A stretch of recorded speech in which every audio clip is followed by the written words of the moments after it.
मैं सच बता रहा हूँ, जीवन में पहली बार मुझे किसी फिल्म को देखकर इतना ज्यादा मेरा दिमाग सटका है। तो शुरू से शुरू करते हैं, ज्यादा अच्छे से रिलेट कर पाएंगे। जब आदिपुरुष का अनाउंसमेंट हुआ तो लोग बहुत ही ज्यादा खुश हुए। मैं भी बहुत ज्यादा खुश हुआ कि हमारे रामायण पे एक मूवी आ रही है। लेकिन जब इसका टीजर आया तो मैं बहुत ही ज्यादा निराश हुआ। इसके सस्ते VFX को देखकर, रावण को देखकर, रावण के चमगादड़ को देखकर, और इसका बहुत ज्यादा ट्रोल हुआ जो कि सही था। फिर इसके बाद इसका ट्रेलर आया जिसमें VFX को थोड़ा इम्प्रूव किया गया और उसमें वो सारी चीजों को छुपा दिया गया जो कि टीजर में हमें दिखाया गया था कभी। फिर इसके बाद घटिया और बहुत ही वाहियात किस्म की मार्केटिंग, जिससे मैंने सोचा कि इस मूवी को मैं कभी नहीं देखने वाला। लेकिन फिर मैंने ये भी सोचा कि कभी ना कभी ये मूवी तो मुझे देखनी ही पड़ेगी। और मूवी रिलीज होने के एक दिन बाद मैंने ये फिल्म देख ही लिया। और मैं लिख के दे सकता हूँ, या किसी को लिखवानी है तो मैं लिख भी दूंगा कि ये अभी तक की और आने वाले समय की सबसे बेकार एडेप्टेशन है हमारे रामायण की। लेकिन फिर भी मुझसे पूछा जाए कि आदिपुरुष में मुझे क्या अच्छा लगा, तो इसमें मुझे जटायु, गाने और शूर्पणखा मुझे अच्छी लगी। मतलब यही 3 चीजें जो कि मुझे पूरे आदिपुरुष में मुझे अच्छा लगा, बाकी बात कुछ नहीं। और मैं VFX की बात ही नहीं कर रहा, क्योंकि मैंने 25 करोड़ की बनी फिल्म में भी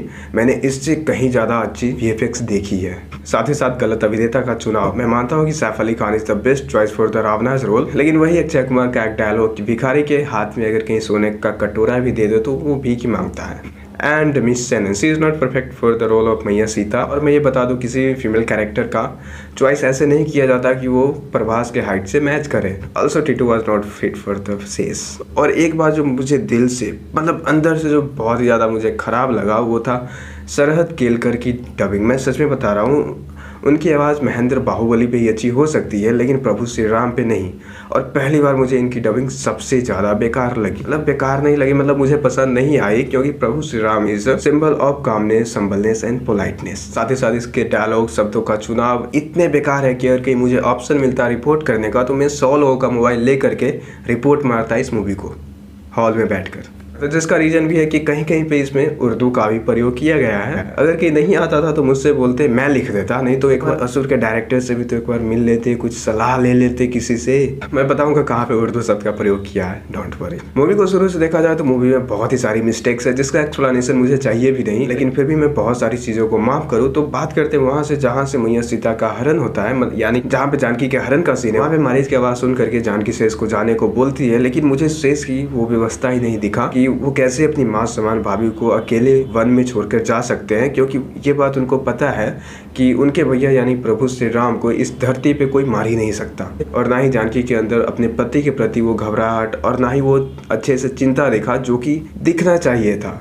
एक बार ही बोलने पे चला गया। और उस टाइम जब रावण जानकी को चमगादड़ पे लंका ले जा रहा था, मुझे लगा रावण का पुष्पक विमान शायद यही है और युद्ध के बाद राघव और जानकी इसी से अयोध्या लौटेंगे। और मैं सच बता रहा हूँ, होता कुछ ऐसा भी अगर कहीं स्टार्टिंग में इसकी बदनामी ना हुई होती तो, क्योंकि ये ओम राव जी की आर्टिस्टिक चॉइस जो थी। और बदनामी के बाद जब बजरंग समुद्र लांग रहे होते हैं, उस बीच में पार्किंग लॉट में पुष्पक विमान को दिखा देते हैं कि चिंता मत करो, यही है पुष्पक विमान और इसी पे जानकी और राघव अयोध्या लौटेंगे। लंका से मुझे याद आया कि लंका सोने की नगरी थी, ना कि कोई अंधेरी नगरी जहाँ पे कोई भूतिया महल था और वहाँ पे रावण रहता था। लंका का वैभव इतना ज्यादा था कि पृथ्वी पर उसके जैसा कोई और नगर नहीं था। इसको छोड़, इसको जाने दो, कम से कम आप राजा मौली सर की मायुष्मती साम्राज्य को ही लंका बना देते, ये भी चलता, देख लेते हम खुशी खुशी। और जब बजरंग को लंका में पकड़ा जाता है तो ये कहा जाता है कि ये जासूस है और जासूस की सजा लंका में मौत होती है। ये पूरे डायलॉग पे मत जाओ, बस जासूस पे जाओ। जासूस एक पर्शियन और अरेबिक वर्ड है जिसका मतलब होता है गुप्तचर। हिंदी मतलब गुप्तचर होता है। कम से कम एक बार गूगल भी तो चेक कर लेते, गूगल से भी पता कर लेते क्या होता है। ऐसे दिल को चोट लगी है। राघव के धनुष से जितने भी तीर चले हैं वो मुझे यहाँ लगे हैं। और साथ में ये भी बताओ कि लंका में कौन था जो इतनी अच्छे से हेयर कटिंग करता था।